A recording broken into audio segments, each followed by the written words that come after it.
the near future, it's going to be budget. There's a lot of challenges that we've been faced with as far as the funding in the different areas, so that's, I think, the challenge over and a lot of that goes to the economy and just a downturn in revenues, and so the agency absorbed quite a few budgetary hits, but constitutionally, and we have certain things that the department has to do. We have to provide security, and not just a safe environment for our officers, but a safe environment for inmates. And having the appropriate staffing to provide that security, I think, is an ongoing challenge. And long range, though, I think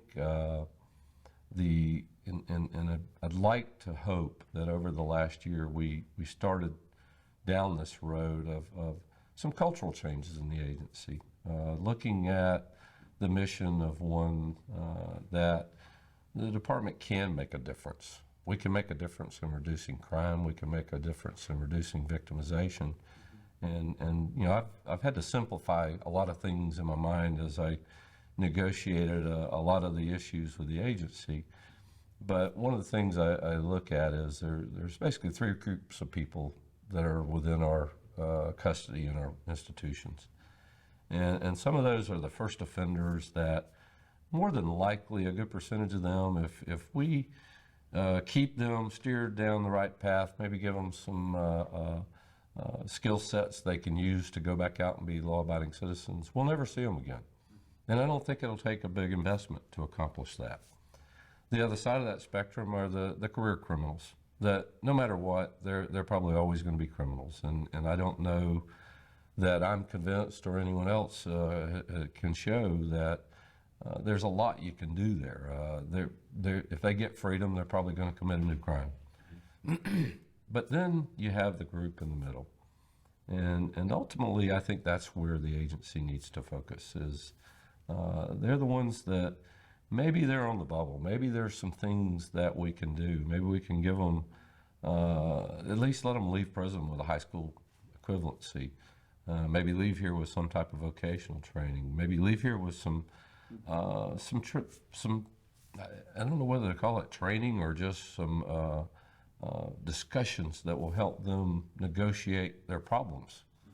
A lot of people end up in prison because they don't know how to solve their own problems. They look for the easy way to solve them instead of saying, well, it's going to be a long road, I got to work hard to get there. And so I think looking at those programs that can change behavior, but I think that's you combine that with the culture and having a culture within the prison system that sees that as their mission. As we talk about the ability to reduce the cost of corrections, there's a lot of things you can do that are temporary in nature. But the one thing we can do is if we can reduce recidivism. I think the average right now, the rough number, costs us $20,000 a year to keep an inmate in custody behind the fence. Mm-hmm. And so if we start looking at that, it doesn't take a lot of reduction in recidivism to yield a substantial reduction in cost to prisons.